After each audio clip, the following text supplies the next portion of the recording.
Vous êtes nombreux, aujourd'hui, à vous engager pour construire un monde plus durable. Vous êtes nombreux à mettre de l'énergie dans des projets de transition énergétique, de préservation de la biodiversité, de nouveaux modèles d'éducation. Mais je vous pose cette question. Est-ce que nous pouvons construire demain avec des outils du siècle passé? Nous avons fait un premier pas vers un nouveau paradigme, vers une nouvelle façon de voir le monde. Nous quittons peu à peu le monde de la compétition pour tenter et tester la collaboration. Mais comment allons-nous garder cette posture, assumer cette vision, si nous continuons de nous appuyer sur deux des outils principaux sans nous permettre de les remettre en question? Je veux parler de l'argent, et plus précisément de la création monétaire, un sujet dont on parle très rarement parce qu'il reste obscur parfois même pour les banquiers. Et puis de nos systèmes d'organisation qui sont encore trop souvent hiérarchiques et dont on mesure les limites, mais pour lesquelles on peine à trouver des solutions. Alors pour vous parler de ça, je voudrais prendre l'image d'un moteur. L'argent, c'est son carburant, l'énergie extérieure qui lui permet de fonctionner. Et puis, le modèle d'organisation, eh bien, c'est son rendement, son énergie intérieure. Et je vais commencer par vous parler de l'argent, puisqu'à titre personnel, j'ai décidé pour agir de m'engager dans le Farinet, le projet de monnaie locale et complémentaire en Valais. M'engager dans ce projet m'a amené à me plonger dans près de 5000 ans d'histoire, à étudier de nombreuses alternatives économiques, qu'elles soient contemporaines ou plus anciennes. Nous projetons tous quelque chose de particulier sur l'argent, que ce soit la réussite, le pouvoir, la sécurité ou même le plaisir. Mais au-delà de ces considérations, l'argent reste un formidable outil qui nous permet de disposer des ressources physiques et humaines qui nous permettent de mener à bien nos projets. Dans ma carrière, j'ai eu l'occasion de travailler dans des environnements très variés. Dans certains d'entre eux, il semble que l'argent coule à flot. Je pense à la banque, je pense au consulting, au marketing, à la communication. Et puis dans d'autres, il y fait cruellement défaut. L'art, la création, la petite start-up médicale, le monde associatif. Alors mon premier constat, eh bien, c'est que ce carburant est très inéquitablement réparti. Vous avez sûrement tous déjà vu ces graphiques qui représentent la répartition des richesses dans le monde. Et on comprend aisément que ceux qui possèdent tout cet argent ont comme principal intérêt à faire perdurer le système qui leur a permis de s'enrichir, qu'ils vont investir toujours cet argent essentiellement dans les domaines qui leur a permis d'accumuler leur fortune. Lorsque un milliardaire, un magnat de l'informatique par exemple, décide d'engager des millions pour la recherche, la promotion et le développement des OGM, il décide seul, sans contrôle démocratique, de l'avenir de l'agriculture. Alors que d'autres petits projets qui cherchent à développer un monde plus équitable, où il fait bon vivre pour tout le monde, manquent souvent cruellement de ce précieux carburant pour démarrer. Ensuite, si on étudie un petit peu l'histoire de la monnaie, eh bien on se rend compte qu'elle a souvent été un outil de pouvoir et de domination. À l'époque médiévale, par exemple, c'était le souverain qui créait la monnaie pour payer ses soldats. Les commerçants, les marchands, les producteurs avaient l'obligation de l'accepter, et pour être sûr qu'ils le faisaient, eh bien, une partie leur était prélevée sous la forme d'un impôt. La monnaie était donc un moyen pour le souverain de ponctionner les producteurs en échange d'une protection contre un autre souverain et une autre armée qui pratiquaient la même technique. Nous avons donc identifié les deux principales problématiques associées à la monnaie. C'est le pouvoir qui est généré par l'accumulation de la richesse et le pouvoir qui est généré par la création monétaire elle-même. Alors, à travers sa version actuelle, le Farinet ne vient pas révolutionner le monde de l'économie.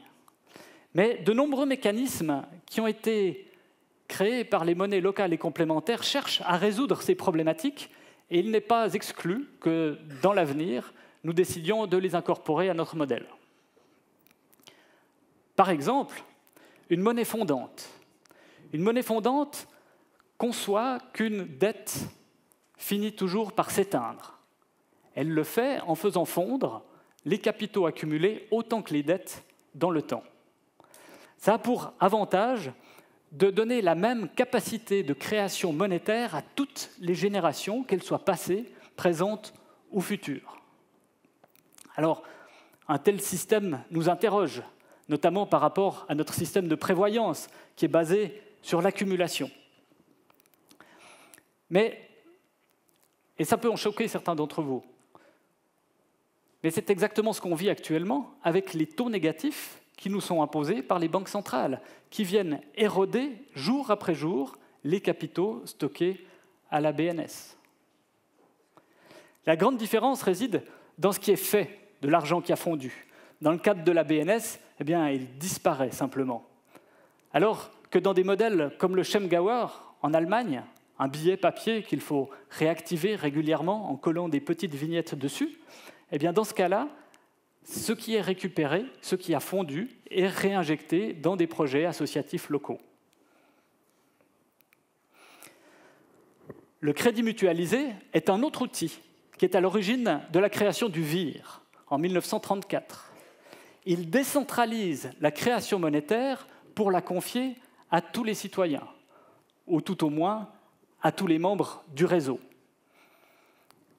Chacun a alors la possibilité de créer une certaine quantité de monnaie et de l'investir dans les échanges qui lui semblent importants. C'est une autre façon de concevoir l'engagement citoyen, où l'on ne se contente pas de voter ou bien d'élire quelqu'un pour nous représenter, mais où chaque échange, chaque acte d'achat devient un engagement vers le monde que l'on souhaite. Mettre en place ces mécaniques nécessite un shift, une transformation dans notre vision et dans notre façon de voir le monde. Pour confier la création monétaire à tous plutôt qu'à un petit groupe, eh bien, il faut avoir confiance en nos semblables. Pour accepter que les dettes s'éteignent, eh bien, il faut avoir un profond besoin d'équité.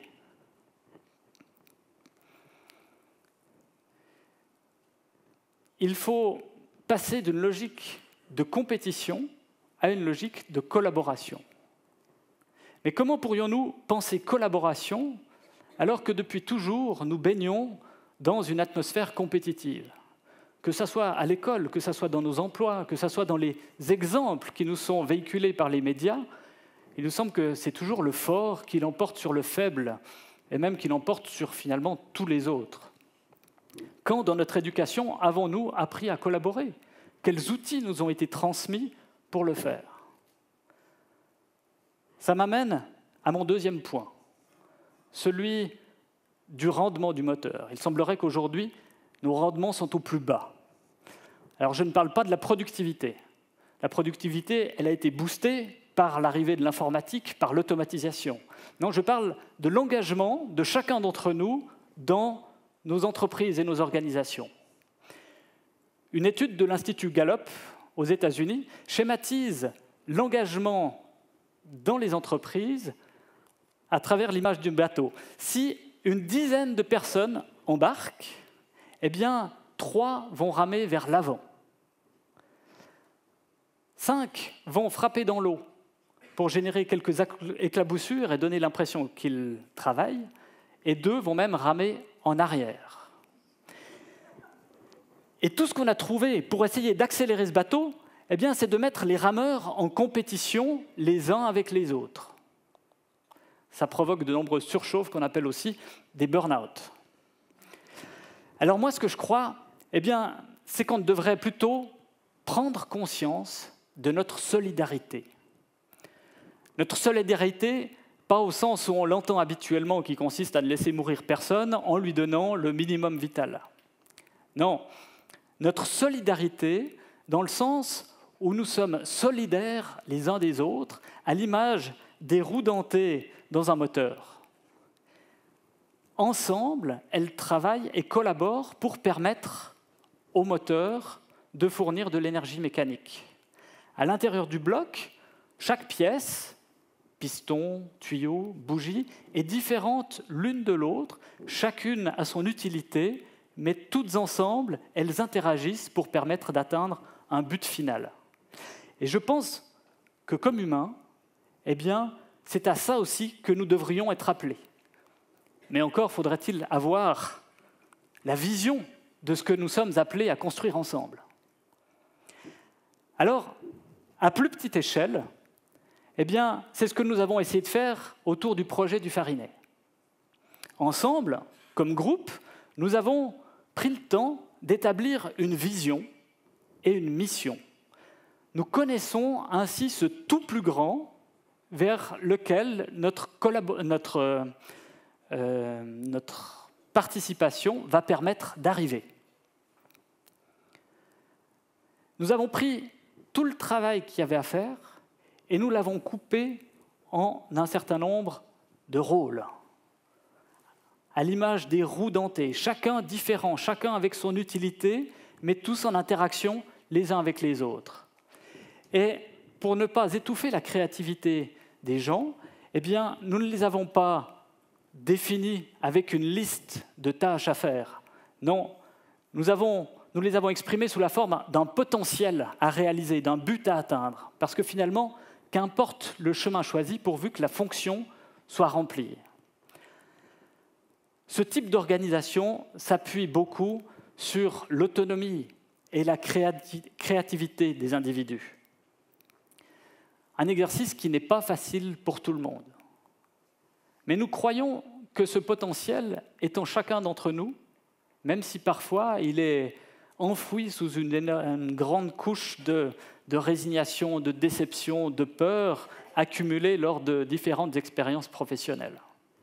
Mettre en place ce type de mécanique nécessite les deux mêmes valeurs que pour la monnaie, la confiance et l'équité. On doit avoir confiance en les autres, savoir que même s'ils se trompent, ils apprendront et s'amélioreront, que s'ils ont adhéré à ce but commun, ils sauront faire ce qui doit l'être, qu'il n'y a pas besoin de carottes et encore moins de bâtons, mais que la motivation, elle peut venir d'ailleurs, de quelque chose de plus profond en nous, qui nous appelle à contribuer au bien commun. Et pour que cette confiance puisse s'établir, eh bien, il faut qu'elle puisse pousser sur un terreau équitable. Alors, je ne parle pas de salaire, mais déjà d'avoir les mêmes règles pour tous, le même accès aux informations pour chacun, pas de jeu de pouvoir, mais au contraire, une autorité clairement établie et distribuée entre tous. Aujourd'hui, il existe de nombreux exemples inspirants de telles organisations et des outils pour les mettre en place. Dans le projet du Farinet, eh bien, il nous a semblé incontournable aujourd'hui, si nous voulions réellement impacter la société, de mettre en place un système de gestion démocratique. Et par démocratique, j'entends que chacun puisse être entendu et voir ses besoins considérés. C'est ainsi que nous espérons semer les graines qui permettront à nos sociétés de reconsidérer leur façon de voir l'argent et les modèles d'organisation pour que demain, vos projets puissent émerger dans un contexte favorable à la durabilité et